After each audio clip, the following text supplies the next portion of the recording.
If you want to learn how to make delicious birria tacos like that, keep watching. The entire recipe will be in the description box because a lot of these things I will not be able to say. So I take these 2 chilies of the Guadajio chilies. I take 5 or 6, and then the other ones I take 4.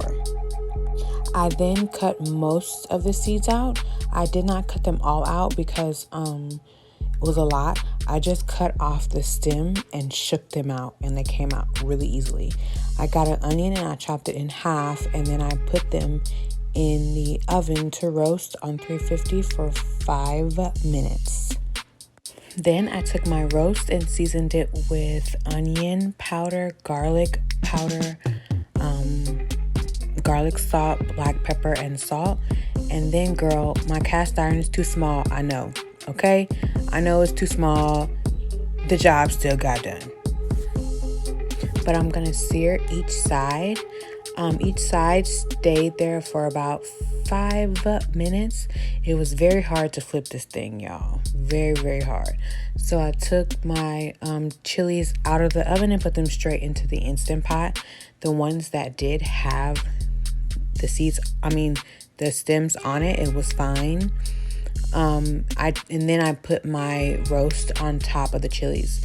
I threw in a can of crushed tomatoes and a can of chilies in adobo sauce, and 2 containers of beef broth, and bay leaves and carrots and garlic.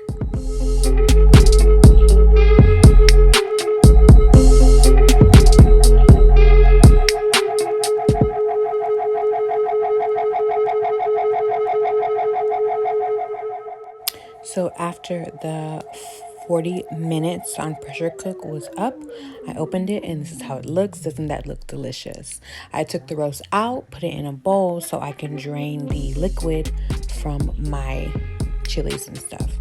And then, girl, you see me having a hard time, girl. I was having a hard time.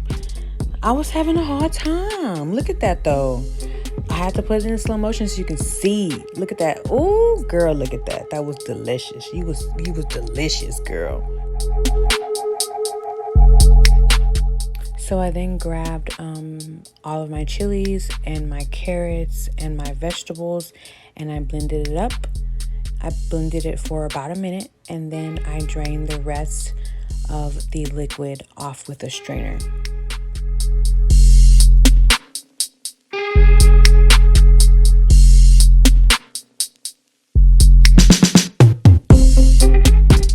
So then you put everything back into the pot. You put the roast into the pot. You put the juice that you strained.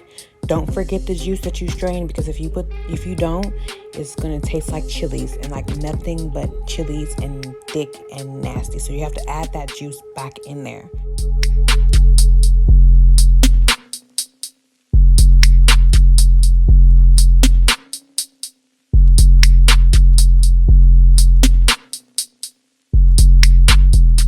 So after I added everything back in my Instant Pot, I put it back on pressure cook for 15 minutes. And I kind of wish I have done this. I think it really brought everything together well, but it kind of dried out the pork a little bit. And then here to go to make the tacos, girl. Again, I was having issues. Okay, the first time I did not put oil in the pan. You should definitely put oil in the bottom of the pan before you put the taco in there. So I did show it twice because the first time, girl, it fell apart.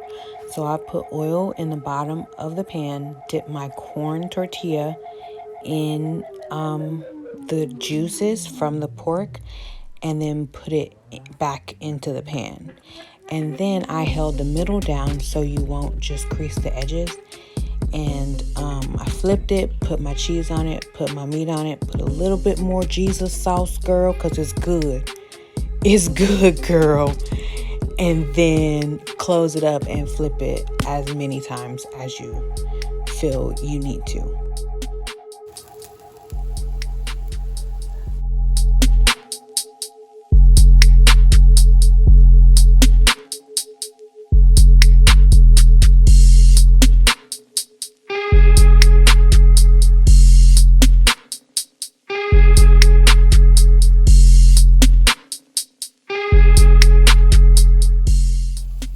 I do like to add sauce on top of my tacos as well as dip it. So that's totally optional. It's up to you. But I really hope you guys enjoyed this video and you made this. Send me a picture on IG. And thank you so much for staying this long. Like, subscribe, and click the bell for more.